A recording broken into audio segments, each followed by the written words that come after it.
यादवों को कब तक अपमानित करेंगे आप? वो सिर्फ चुनाव में आते हैं, जीते या हारे भाग जाते हैं। आजमगढ़ में सियासी माहौल किस तरीके का है, कौन जीतने वाला है, कौन किसको टक्कर दे रहा है, इसको लेकर सबसे बड़ी उहापोह की स्थिति है। क्योंकि जिस तरीके से इस बार धर्मेंद्र यादव का मुकाबला जिस तरीके से दिनेश लाल यादव निरहुआ के साथ है, ऐसे में तमाम तरह की चर्चाएं हैं। क्योंकि जिस तरीके से बाई इलेक्शन हुआ था, उस बाई इलेक्शन में धर्मेंद्र यादव को हार का सामना करना पड़ा था और दिनेश लाल यादव निरहुआ ने जीत हासिल की थी। अब क्योंकि लोकसभा चुनाव का सियासी दंगल है और आम जनता जो की है आजमगढ़ की, वो अपने वोट को कास्ट कर रही है, तो ऐसे में धर्मेंद्र यादव आज वोटिंग के दिन इस तरह का बयान दे रहे हैं कि झाड़ू लगाने पर मजबूर होना पड़ेगा। लोग बहुत व्यापक सहयोग करेंगे, समर्थन करेंगे लोकतंत्र बचाने को, संविधान बचाने को, आरक्षण बचाने को और बीजेपी की नफरत की राजनीति को खत्म करने को। आज भी सोचिए दिल्ली में किस तरह का बयान दिया गया है। इस सब चीजों के खिलाफ आज लोग मतदान करेंगे और ऐतिहासिक समर्थन मिलेगा मुझे। एडमिनिस्ट्रेशन से कोई अपील, खास तौर से जिस तरह से बाई इलेक्शन हुआ था, शिकायतें आ रही हैं, निमित्तें आ रही हैं इसी बूथ पर जहाँ पे हम आए हैं और शिकायत पर ही आए हैं। यहाँ पे बुजुर्गों को आने से रोका जा रहा था। जब हमारे यहाँ के वर्कर्स ने फोन किया तो मैं आया हूँ। लेडीज, बुजुर्ग, बीमार लोगों को लाने से रोक रहे थे एडमिनिस्ट्रेशन के लोग, प्रशासन के लोग, इसीलिए उनकी खबर पर ही मैं यहाँ तुरंत पहुँचा हूँ। सदर के अलावा कई सारे विधानसभा और हैं, फूलपुर है, सगड़ी है, वहाँ को लेकर क्या खबरें हैं? नहीं, लगातार शिकायतें तो हैं, लेकिन समाधान भी हम लोग तत्पर हैं, सारे लोग एक्टिव मोड पे हैं, कोई दिक्कत नहीं है और ऐतिहासिक जीत होगी। जनता निकल रही है, जनता का सब शुभकामनाएं, सद्भावनाएं।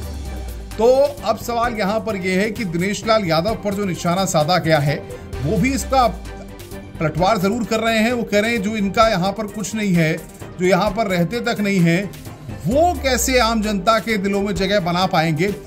काम के लिए चुन रही है, विकास के लिए चुन रही है और उनका जो फैक्टर था वो यहाँ टूट चुका है।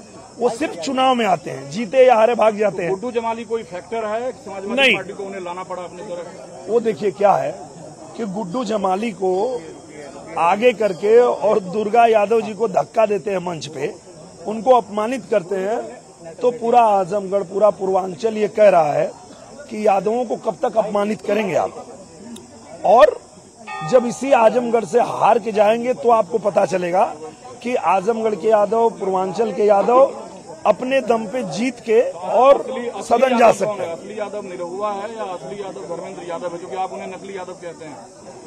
मैं वो बात नहीं कर रहा हूँ, मैं ये कह रहा हूँ कि आप यादव हैं, मुस्लिम हैं, ठाकुर है, ब्राह्मण है, जो भी है, आजमगढ़ रहिए। आजमगढ़ लड़ रहे हैं तो आजमगढ़ रह के काम करिए, पर वो भाग जाते, वो रहते नहीं।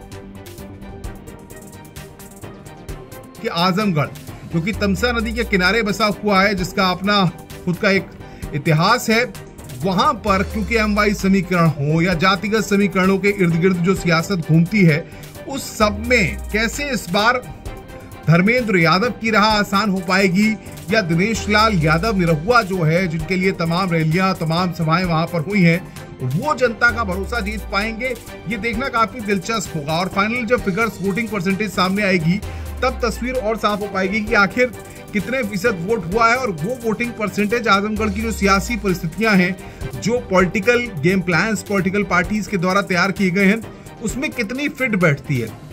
लेकिन दो तीन बातें बड़ी महत्वपूर्ण हैं। जिस तरीके से धर्मेंद्र यादव ने प्रचार किया, जिस तरीके से लोगों के बीच गए हैं दिनेश लाल यादव अपने स्टारडम को लेकर के, क्योंकि जाहिर तौर पर वो एक कलाकार भी हैं, तो उसका बेनिफिट उनको कितना मिलता है।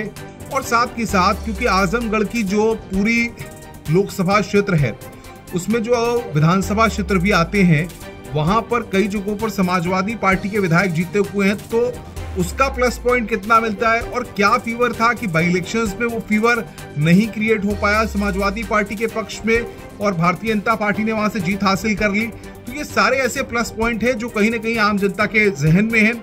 और क्योंकि सबसे बड़ी बात यह है कि न्यूज 18 के साथ भी एक्सक्लूसिव बातचीत में धर्मेंद्र यादव ने इस बात को पॉइंट आउट किया है, कि इस बात को कहा है कि जनता विकास और तमाम जो लोकल मुद्दे हैं उनको ध्यान में रखकर वोट दे रही है।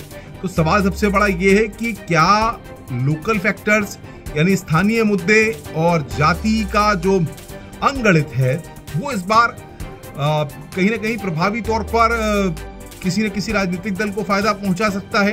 ये सारे ऐसे पहलू हैं और जाहिर तौर पर शायद इसीलिए धर्मेंद्र यादव इन सारी चीजों को, क्योंकि MY समीकरण की बात हो, सियासी गोटियों की बात हो, इसमें कहीं ना कहीं पॉलिटिकल माइलेज लेकर के अपना फायदा करने की बात कह रहे हैं।